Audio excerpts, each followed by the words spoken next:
Jessica's going to talk to us today about coming out as poly. And so I think as a therapist, we've been seeing non traditional relationships, consensual non monogamy, and polyamorous relationships increase in our culture. And so, one of the things that we purpose to do is to help our clients as much as we can get the lives and the love and the relationships they want. And so this one I think is a big part of it. So I'm so glad that we're taking time out to talk about it today. And with that being said, I'm going to turn it over to the fabulous and amazing Jessica Addison. Who y'all, let me just tell y'all, Jessica is hardworking, she is diligent, she is just awesome. And so if anybody wants to work with a really good therapist, feel free to give us a call and we will get you with Jessica. All right, Jessica, I'm turning it over to you. All right, let me share my screen. Um, okay. All right. Thank you, Natalie. And yes, today we are going to be talking about coming out as poly to your family, friends, anyone in your close circle.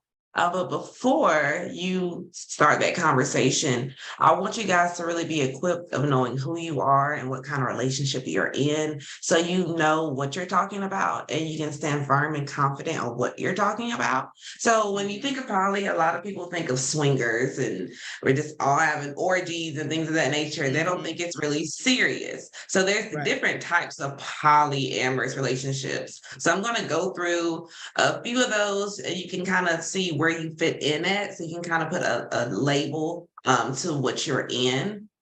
The first one is non-hierarchical poly. That's when you're in a polyamorous relationship.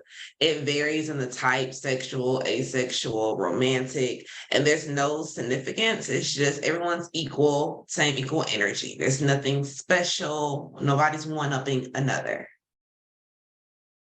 The next one is polyfidelity. That's when you're in multiple primary relationships and multiple primary partners, and you are committed to each and one of those partners.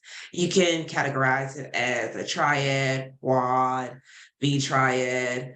And then you can also talk about if you guys have a closed circle, if you have a certain amount of primary partners to where you guys only have relationship with those people within that circle or triad or quad. And also if you guys have an open type of relationship to where you have your primary people, but sometimes you guys kind of venture out and get other partners as well. We also have the solo poly. If you're just out here living life, you're by yourself, you go hook up with couples, you have no problem with it. You don't want a primary partner, you're just out here free as you want to be.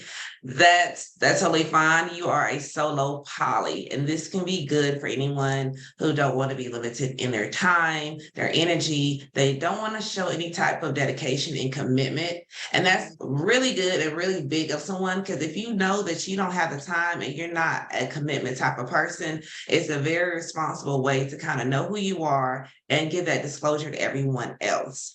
And it's Yeah. kind of like the casual dating over exclusive dating. If a primary relationship is not a priority in your life right now. Yeah. We have the non-sexual poly relationships. Those are people who is not big on the physical. They have a deep interest, deep emotional connection with each other. And emotional intimacy is very good. I think we talked about last time having a marriage that's non-sexual. So that's that complex as well. And you kind of have that best friend. It could be a long distance thing where you just need that confidant. It could be a mixture of sexual orientations, so where one partner could be bisexual, one of them is heterosexual. You can have the heterosexual person could have a relationship with the person who's of the same sex with their partner, but it could be non-sexual. They can hang out, they can read books with each other, they can all sit on the couch with each other. Like these people, they can all read books to one another. The male and the female who's beside each other, they can very well be in a relationship with each other, and be primaries. The girl on the other side could be in a polyamorous relationship with the guy, but the girls, they probably not. are not in a sexual relationship. They probably just share a common interest or a common book with one another. So it can be flirting, touching, anything but sexual. You can be in a monopoly relationship. That is when you and your primary, you guys are committed to one another. You're in a monogamous relationship. One of those partners are poly, one isn't. So it's a combination of both, where one person can have an additional partner. Mhm. Why would you choose a monopoly relationship? Some people think that's like a gateway just to cheat. You can have different sexual orientations, like what we talked about before. It can be like a disabled, non-disabled dynamic. One can have a low libido, one can have a high libido, kinky, non-kinky. If you're not into a certain kink with your primary partner, but they find that in another partner, and you can let them explore, fulfill that need. It can be Mhm. just as well as that. And Mhm. one can be celibate, and the other Mhm. one can have a sexual relationship with someone else. If you're not comfortable in having sex right now, but you're comfortable with your partner fulfilling that need, you Yes. can be in a monopoly relationship. I want to add one thing to that, because Mhm. it can definitely be all of those things. But I found sometimes like one partner might just be really, really busy or deployed. So Mhm. if you are in a relationship and your partner literally deploys for 2 years at a time, 18 months at a time, 1 year at a time, then you may be open to having another partner that's in your country, Yeah. or I've known people who've done it during very high stressful times. Like, I'm in the middle of my PhD program, I still have this full-time job, and I have to do this internship. Like, I love my partner, I want to be in a relationship with my partner, but there's only 24 hours in a day, and I do need to sleep about 6 of them.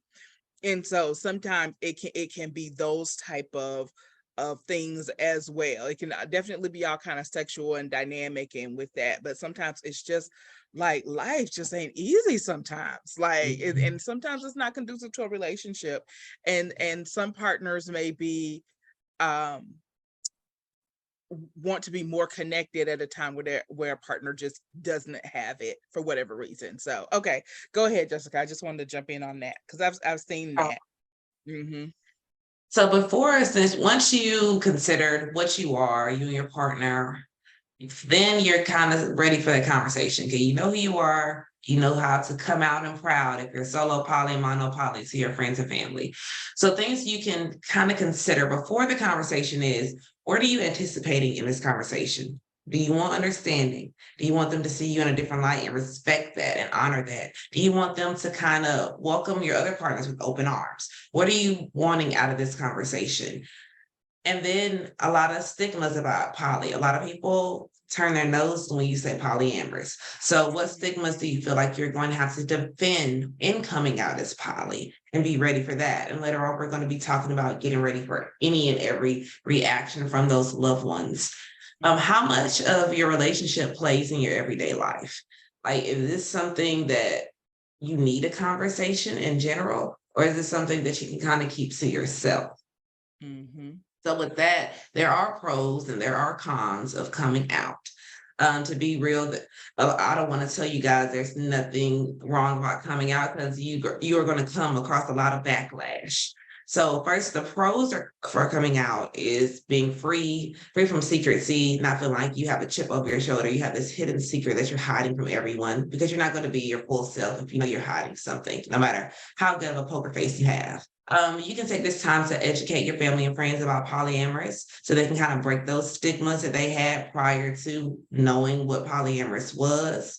Like I said, being your true, authentic self, you'll feel so much better and a weight lifted off your shoulders. And if they are cool with it and they're open to it, you can build your support system even more. Have more people who support you and your partner and whatever polyamorous relationship that you decide to have. And then you have a newfound respect for your loved ones. You might have a respect for them before, being that they are open to accept you. You can see them in a brand new light, and it can kind of add more value to your relationship. Now, the cons could be stopping any forms of misunderstanding from others. If you're in a primary relationship and you and your partner decide to be poly and you don't tell your loved ones, those two partners might be at a grocery store. And your Aunt Agnes might see that and text you like, I saw John with another woman and they were kissing and hugging. And do you know about this? And you guys might need to have a talk. And you already know about the partner. So if nobody in your family knows, they're going to think there's some infidelity involved.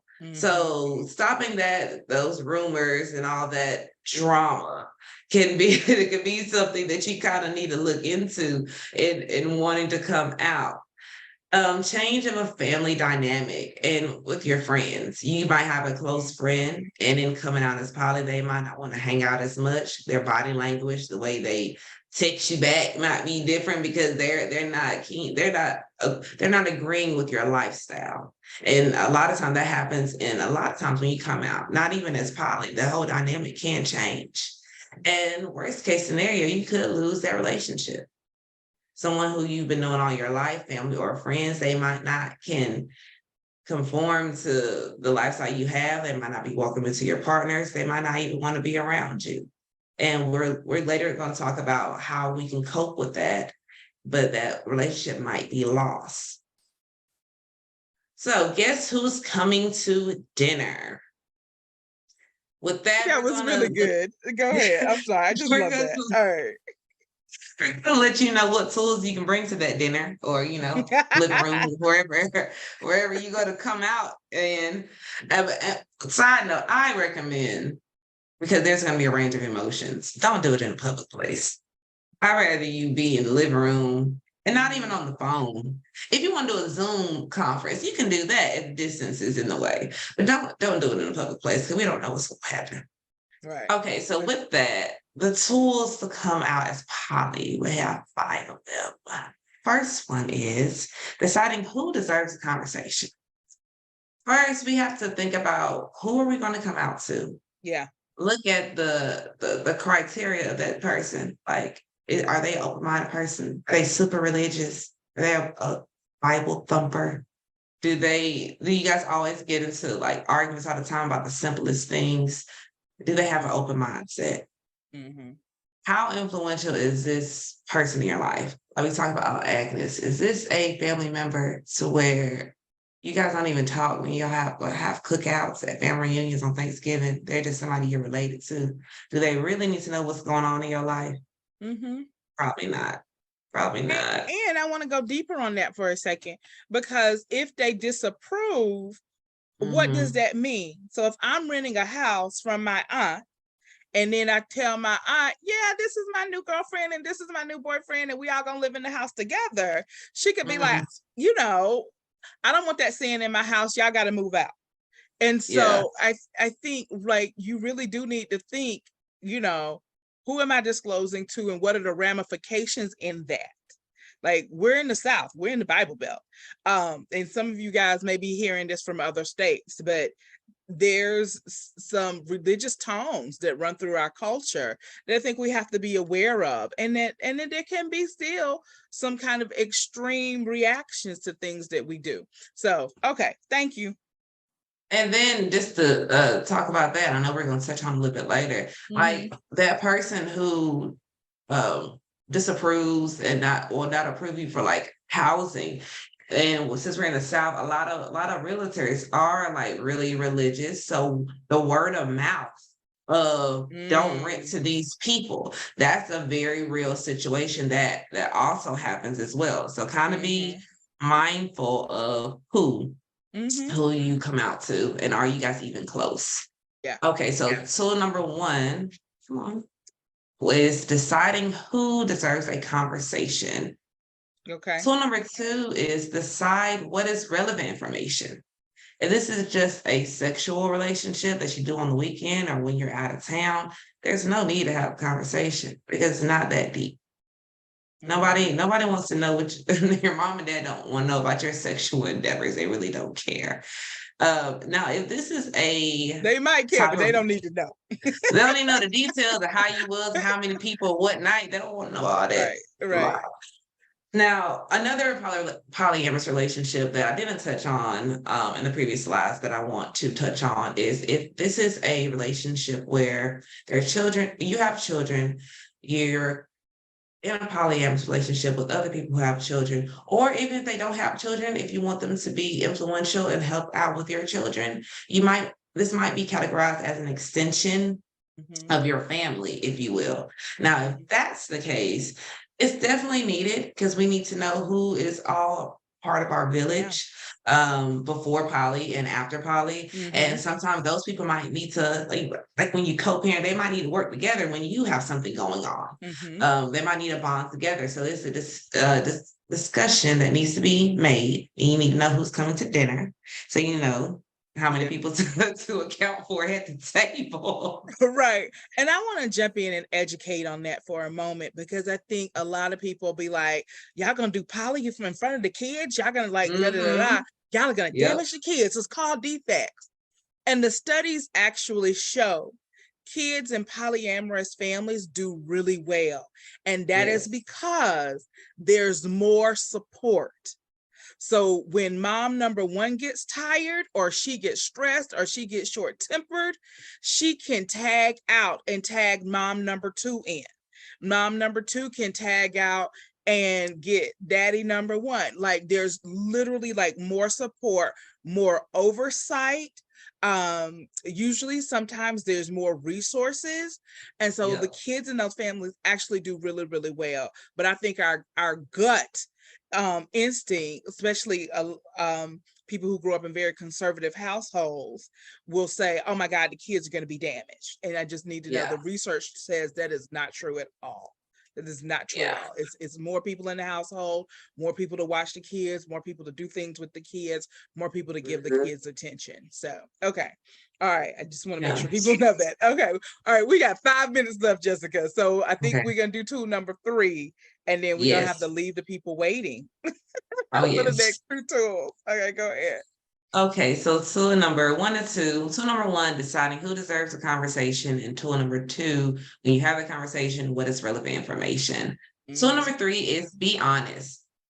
Be open and honest when you're having that coming out conversation about who's all in your relationship and the terms and their position in your family, because you don't want your other partners to feel like you're hiding them, like you're telling a little bit of the truth but not too much. You don't want them to see you in a different light. Like, I'm gonna tell you I'm poly, but I'm gonna just tell you it's just sexual, like we don't have a whole relationship and I'm committed to this person.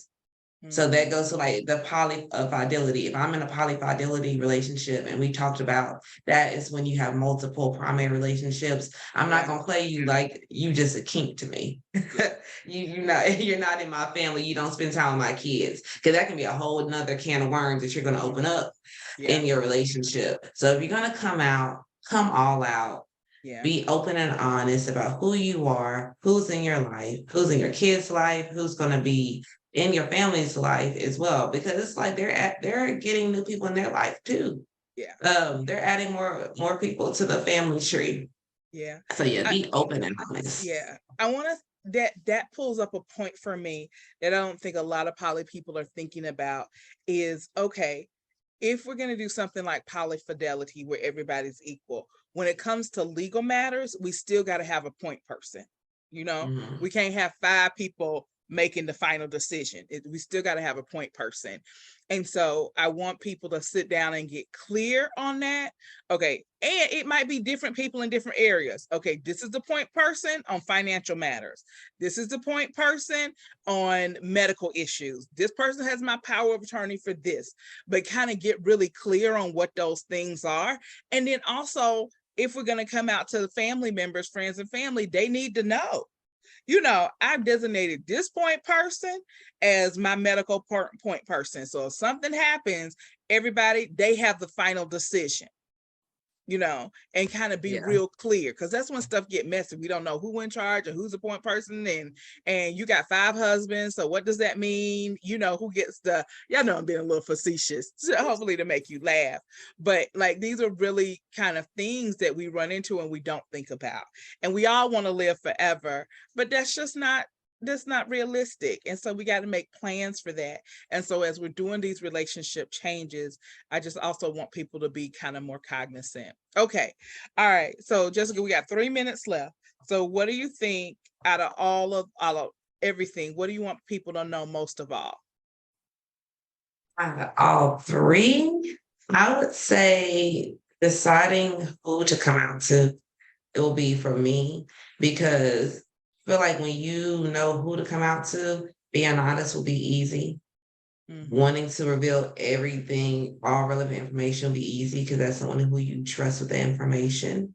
Mhm. And when I say decide who to come out to, I don't want to sound contradictory because we said be open and honest and don't hide, but you have to protect your peace in all True. Yeah. aspects. Yeah. Cause yeah, it's not worth it. It's not worth the headache. If I don't talk to you about anything else, I'm sure not gonna talk to you about something personal, a new Mhm. lifestyle that I've taken on.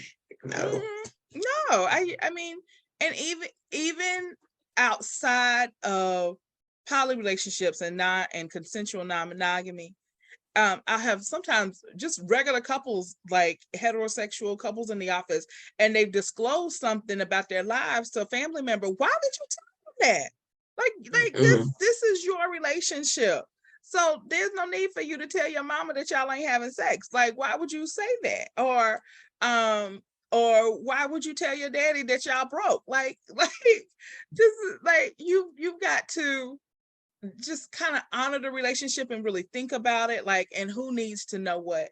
And so really be contemplative, very Mhm. thoughtful over, okay, who needs to know and why do they need to know.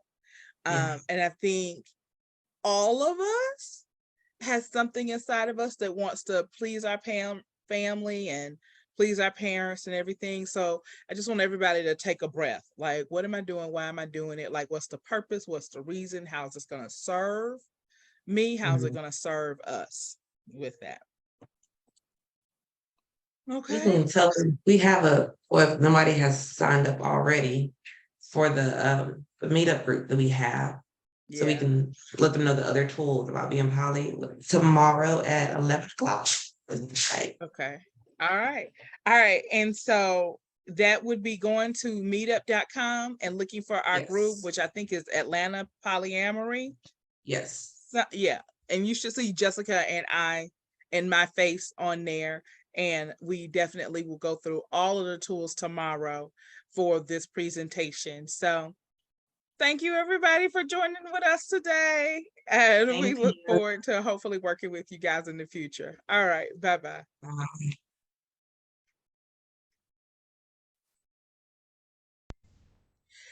I hope you enjoyed our content today. We are here at Atlanta Sex Therapy to serve. If you did like our content, please like, subscribe, and share it with a friend. Also, click the little bell so you can get notifications when we put new videos out. People don't know what sex therapists do, and we're trying to get the information out there and spread the word. So I'm going to ask you to send this to 3 people because you never know who may be in need of more good information about sex. Thank you, and just have a wonderful day in life.